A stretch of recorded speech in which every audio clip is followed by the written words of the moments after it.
Hey guys, welcome to the Saanjhi classes.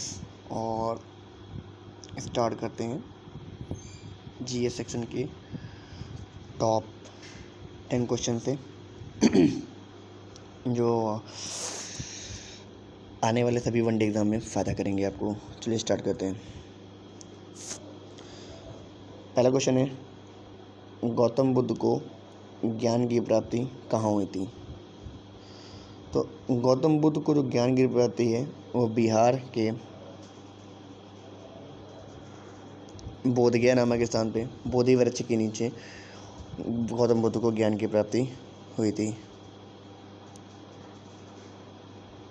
ठीक है, गौतम बुद्ध को ज्ञान की प्राप्ति बिहार के बोधगया में बोधि वृक्ष के नीचे हुई थी। और गौतम बुद्ध की माता का नाम क्या है? तो गौतम बुद्ध की माता का नाम माया देवी और वह पिता का नाम क्या है? शुद्धोधन। पिता का नाम क्या था? शुद्धोधन। और इनके बचपन का नाम क्या था? इनके बचपन का नाम सिद्धार्थ था। ठीक है, सिद्धार्थ। ठीक है, अगले क्वेश्चन पे मूव करते हैं। अगला क्वेश्चन क्या है अपना? अगला क्वेश्चन है कि आर्य समाज की स्थापना किसने की थी? तो आर्य समाज की स्थापना हमारी स्वामी दयानंद सरस्वती जी ने की थी। कब की थी? तो 1875 ईस्वी में की थी। आर्य समाज की स्थापना कब की गई थी? तो यहाँ पे समाज लिखना में स्प्रिंट हो गया, तो क्वेश्चन नंबर 2 क्या बोल रहा है? आर्य समाज की स्थापना किसने की थी? तो आर्य समाज की स्थापना की थी स्वामी दयानंद सरस्वती जी ने। स्वामी दयानंद सरस्वती जी ने कब की थी? तो 1875 में की थी। और कहाँ पे की थी? तो ये कोलकाता में की थी। कहाँ पे की थी? कोलकाता में की थी। इन्होंने एक नारा दिया था, वेदों की ओर लौटो, वेदों की ओर लौटो। इन्होंने ही नारा दिया था। किसने? स्वामी दयानंद सरस्वती जी ने दिया था। और स्वामी दयानंद सरस्वती का जो बचपन का नाम था वो क्या था? मूल शंकर था। क्या था? मूल शंकर था। मूल शंकर था। ठीक है, आगे पता समझ आया होगा आपको। नेक्स्ट क्वेश्चन पे चलते हैं। नेक्स्ट क्वेश्चन क्या है? गुरुमुखी भाषा का संबंध किस धर्म से है? तो गुरुमुखी भाषा का संबंध जो है वो किससे? पंजाबियों से है।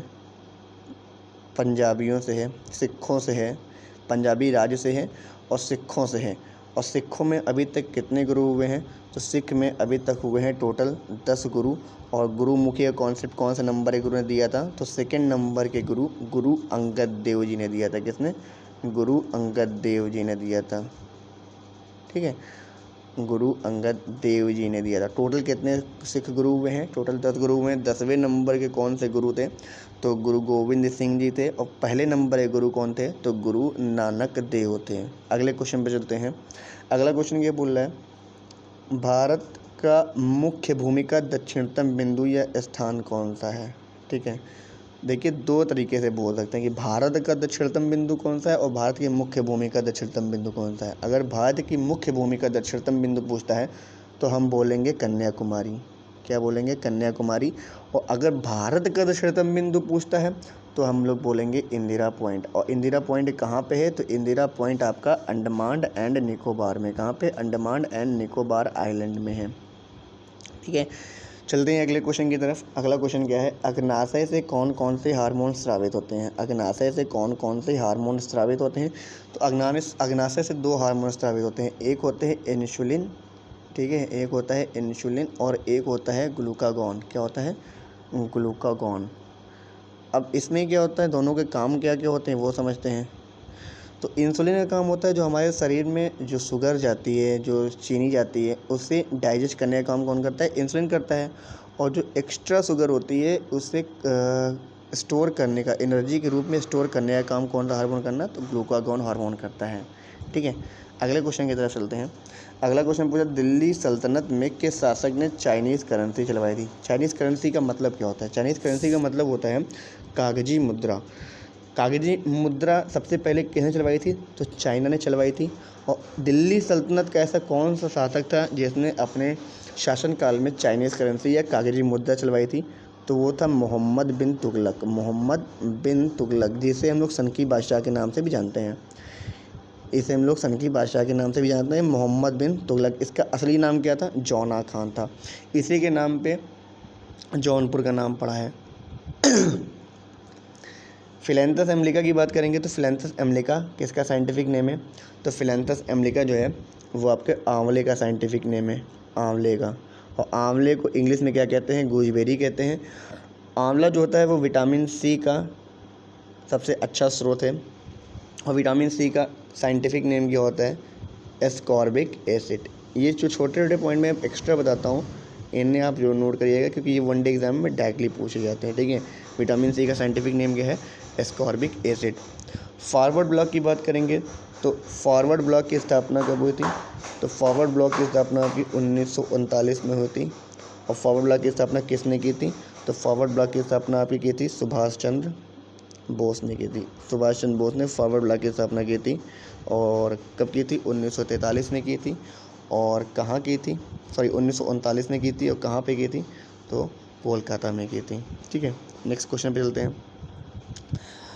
आज़ाद हिंद फौज के रियल फाउंडर या वास्तविक फाउंडर कौन थे? तो वैसे तो आज़ाद हिंद फौज के जो फाउंडर थे वो रास बिहारी बोस थे, रास बिहारी बोस थे। लेकिन रियल फाउंडर के नाम से किसे जानते हैं? तो सुभाष चंद्र बोस को आज़ाद हिंद फौज के रियल फाउंडर के नाम के रूप में जाना जाता है। अगले क्वेश्चन पे चलते हैं। अगला क्वेश्चन है हमारा, ईमेल के आविष्कारक कौन थे? तो ईमेल के आविष्कारक थे रे टॉमलिंसन। ईमेल के आविष्कारक थे टॉमलिंसन, ठीक है, रे टॉमलिंसन। और अगर हम बात करेंगे WWW, इसके थे टिम बर्नर्स ली। और इसका फुल फॉर्म होता है वर्ल्ड वाइड वेब। और एक और होता है जिसमें 4 W होते हैं, WWWW। तो उस चौथे वाले W का मतलब क्या होता है? उस चौथे वाले W का मतलब होता है वॉर्म, WORM, जिसमें इसका मतलब होता है राइट, O का मतलब होता है वंस, R का मतलब होता है रीड, और M का मतलब होता है many. Right once read many इस चौथे W का फॉर्म होता है। चौथे W का मतलब होता है जिसमें 4 W होते हैं, ठीक है। वर्ल्ड वाइड वेब वॉर्म, और वॉर्म का मतलब होता है राइट वंस रीड मेनी, ठीक है। अगले पे चलते हैं। लास्ट क्वेश्चन जो है, लास्ट क्वेश्चन क्या है कि गुरु नानक देव जी का जन्म स्थल व मृत्यु स्थल क्या है? तो गुरु नानक जी का जो जन्म स्थल है वो तो है आपका ननकाना साहिब। ये जन्म स्थल है ननकाना साहिब। और करतारपुर ये इनकी जहाँ पे मृत्यु हुई थी वो मृत्यु स्थल है करतारपुर। और करतारपुर कॉरिडोर ये बहुत सुर्खियों में है। और तो करतारपुर कॉरिडोर कौन सी नदी पे है? तो करतारपुर कॉरिडोर आपका रावी नदी पर है। ये सब छोटे छोटे पॉइंट है लिखने वाले, ठीक है। तो आई होप आपने ये क्वेश्चन को एंजॉय किया होगा। और मिलते हैं अगले सीरीज में, तब तक के लिए धन्यवाद। और इनमें जो छोटे छोटे पॉइंट हैं इनको नोट डाउन करिएगा और उनको रिवाइज करते रहिएगा। ये आपको आने वाले सभी वनडे एग्ज़ाम में आपको हेल्प ही करेंगे। और लंबा सीरीज चलेगी नहीं, देखिए मुश्किल से मुश्किल 8 मिनट का वीडियो हुआ है, 8 मिनट में 11 क्वेश्चन हुए हैं और अच्छे से इसके स्टैटिक पॉइंट भी मिले हैं आपको, ठीक है। तब तक के लिए धन्यवाद।